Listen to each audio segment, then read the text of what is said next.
Okay, so hi guys, today we're going to be playing Monster Loves You. Okay, let's get started. Okay, let's see how our story goes. Long ago, deep in the forest, monsters called the whale miss. Okay, we pick actions and attitude or words and thought.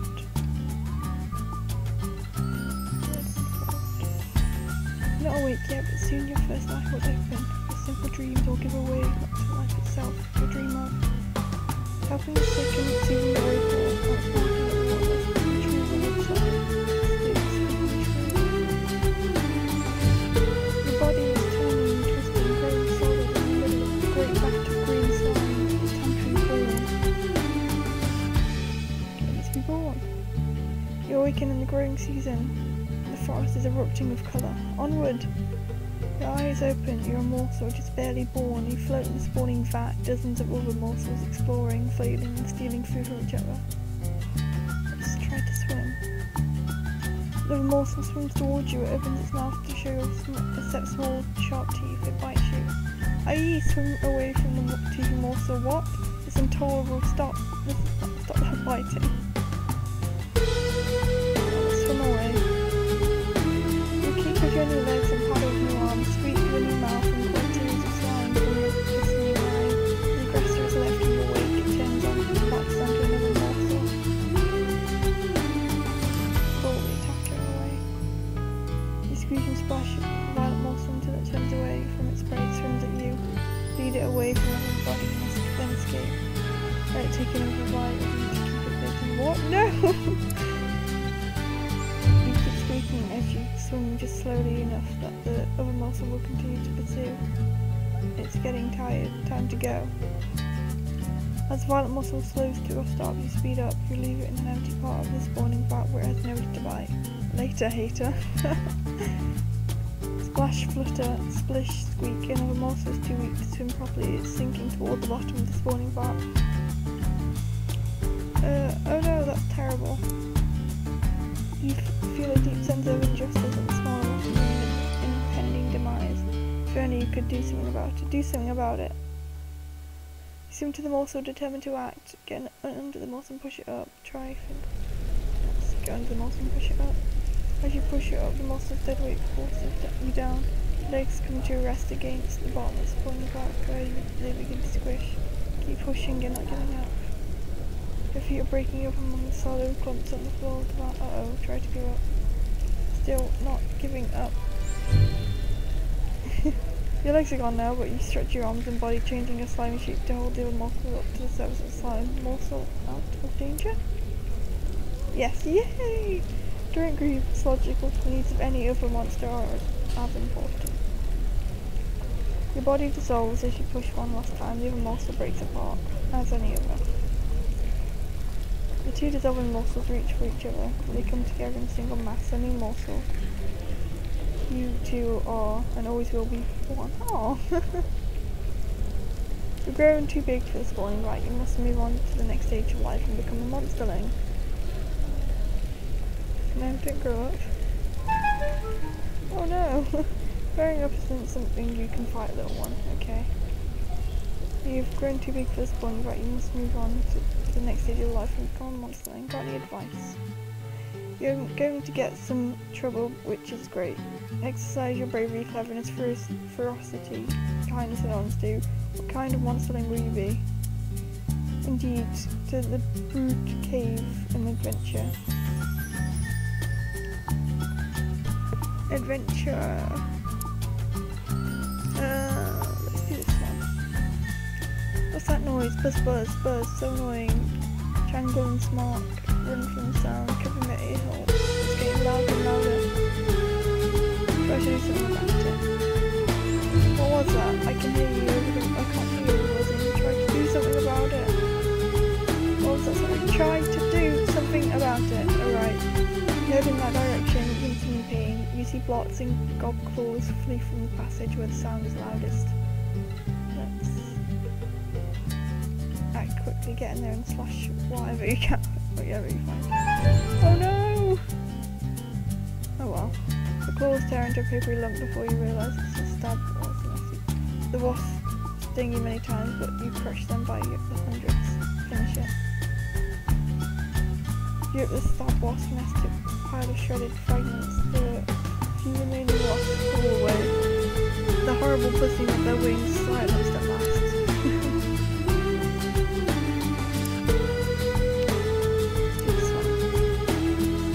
Jangle sits by himself, kicking pebbles. He's clearly upset about something.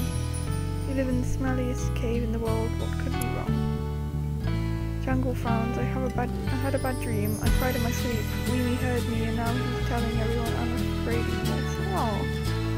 Tell Jangle the Weemy problem. Tell Jangle she should deal with it herself. Shake your head, then change the subject. Let's help.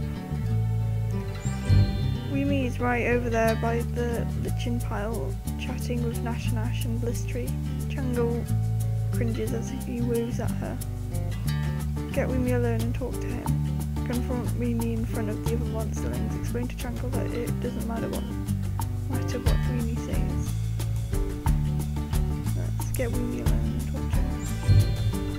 You put a claw on Weemy's shoulder and walk away from the lichen pile, smiling and chuckling. He asks you, did you hear about Jangle? Tell that story again, and I'll make up something worse about you. Let's tell him we'll slice him to shreds. Weemy is the weakest of the monsterlings. He cowers and promises he won't say another word.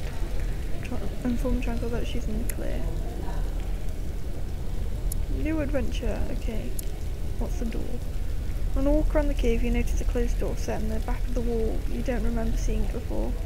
Why would a closed door be in a cave? Because it's not ajar, Hyruck. There are scratching and growling sounds coming from the other side. Your pulse begins to race. Gulp. Look through the crack under the door, open the door and face what's inside. Tell Marinus what you found and that you're reluctant to open the door. Let's quietly peek inside. Gobclaws is in there and she looks upset too, and she covered with rotting algae scum. Aww. Release Gobclaws from the algae room. She thanks you, explaining that she found the door under a layer of the same scum and got trapped trying to get in. Tell her it was no problem.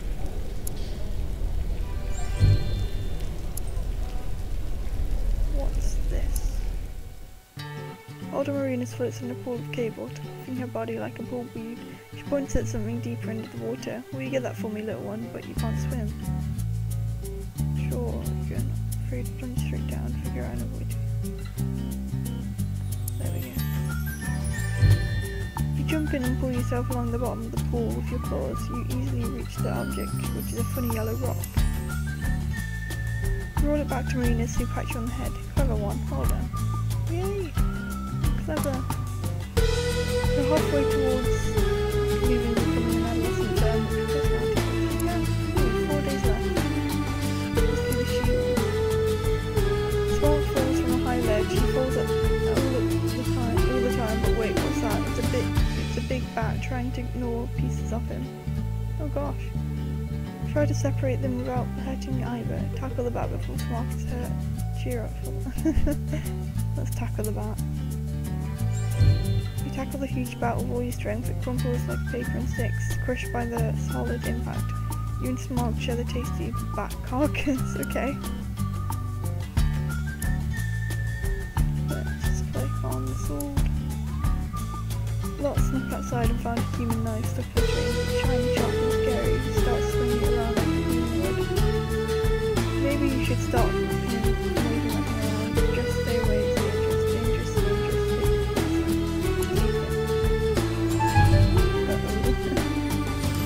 You poke blocks and say, "Knife Inspector." He tends to look at you confused at your joke and accidentally cuts you as you reach for the knife. Ah, blood, your precious blood. Out your mouth, quit trying to stick knife when you took the knife. You instantly will clench your bloody paw and try to take the knife again, but it jerks away and somehow you get jabbed with the sharp blade. Pointing the blade, go, grab the knife carefully. Whoopsie. Bot screams a little and tries to keep the blade away from you, but somehow you end up with an oozing cut across your belly. That hurts so much. Blast it, claw out his arm to make the knife. I'm getting this knife! Bot shrieks and flees, the knife spins in the air, tumbling over and glittering a sharp bauble. Catch it in the air. Oh, I've lost a lot of cleverness. You jump and you can grab of your paw and your paw comes right at your eye. What happened? What's that coming out of you? Something's leaking out your head. Is it brain? Leak some of your personality onto the floor. Oh gosh. Okay, maybe grabbing the knife wasn't a good idea. Wake up with a slimy bloody bandages wrapped around your head. The other monsters tell you the spine doctor came and shoved most of the brain back inside. What happened to the rest? This tree chuckles and points to a damp line on the cave floor. Rats dragged it away and ate it. Everybody laughs except you. That doesn't seem that funny actually. See if we can get any of this back. It's the purple cup. Big old hammer comes to the cave with a box full of metal cans. He says it's drink or douse day. These cans are full of what humans call soda pop. Once someone drink soda pop? Bubbly liquid sugar you bet, but you also like to see who can chug the most or endure the most exploding metal cans at once. Drink show everyone how much your belly can hold, or douse, see how many exploding cans you can withstand. Let's drink. Drink a can of soda pop, refreshing. Drink another can of soda pop, move the bubbles are building up in your belly. This is not a problem, keep drinking. The first can of soda pop is tricky to chug, but you chugged. This isn't sweet, but it's still full of bubbles, and so are you. Keep drinking. I've lost a lot of cleverness. The bubbles are exploding inside of you, gas is leaking from your hide, while a little sweets in your belly is swelling. There ain't much room for soda pop. Let's nap.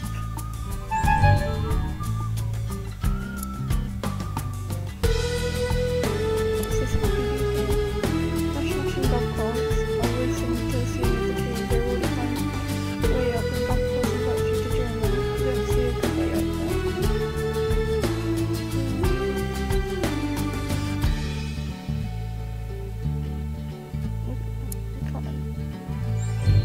Follows Nash's claws, marks halfway up the cave wall and slips sideways to where Godpaws was being more careful. You meet them at the top to their surprise. Okay. Last day. Let's click on the scroll. Older Marinus leads you and some other monsters to a scheduled grotto at the back of the cave. This rusty iron cage, there's something inside it. Sticks and rocks maybe? It's a collection of bones being saved. This is human skeletons. If you can get it out of the cage, you can play with it. Okay then, let's play with the human remains. The cage rests on a ledge several monsterlings high and only one monsterling alive. The lock rusted away a long time ago. Afraid rope hangs from the walls. Let's get help from a friend. You ask Nash for you. She laughs and throws you up onto the ledge. You crack your head, but you're there. Toss the bones to everyone. You let the other monsterlings in on the front. Nash starts choking when she tries to eat some of the bones. Got Nash on the back. That did it. She spits out the little nodules and seems puzzled. I can crunch animal bones easy. How come human bones are so tough? Perhaps that is the lesson. Okay, 0 days left. You wake up and find that you're no longer a little monsterling, you're grown up. Wow. Older Marinus calls out the oldest monsterlings to gather in a group. You're one of the oldest ones now, so you should join them. So she looks grave. Go with Elder Marinus. Marinus shuffles down the long tunnel, turning this way and that among dozens of forking passages. Keep going. Marinus stops in a warm, humid chamber with a pit on the floor. She points to the pit with seas of thick mist. Wait for her to make you go. Marinus pushes you in this room. Oh, I may as well jump in then. Playfully spot Fairtail. Ooh. Pull some more. And other monsters are falling. Yes, some of them are crying. And you can't see them through the mist. Or is it fog? Maybe clouds. Moans, groans, and whispering screams. Where is this? It must be somewhere. You land on a smooth flat stone. Despite the swirling vapour, the floor is dry as bone. You hear other monsterlings breathing nearby. Some of them are still above. I'm getting out of the way. You join some of the monsterlings at the edge of the mist. There are some more passages. Oh, here than you can count. Some monsterlings begin to panic while others look determined. Let's take charge. The other monsterlings watch you curious. Lead the way personally. You strike out with courage and confidence. The other monsterlings follow you, choosing turns and forks at random. You soon walk into a cave full of even thicker mist. Such thick mist. The chamber swirls of mist, smoke, fog, vapour, except it's not any of those things. It's ghosts, hundreds of them, large and small, they're everywhere. Spooky. One by one, the pale ghosts begin to turn their attention to you. Their eyes glow different colours. And fast. The ghosts speak in many different voices, all hollow whistles, all in the same they ask who you are. Wait and say nothing. The ghosts stare at you and stare into you and through you as though you're the one who made of mist. One shot voice speaks from behind you. Let's lecture them. Take a deep breath and begin to explain. Monsterlings make the change into adolescent monsters. Stress is like heat, cooking on minds and bodies so they can enter a new state of being. Continue to explain things. You go on. First, our growing bodies must be that word, so we can take on our yawn, all our diverse forms, and then we must yawn. I'm sorry, I forget. What was I? 1, 2 deep sleep.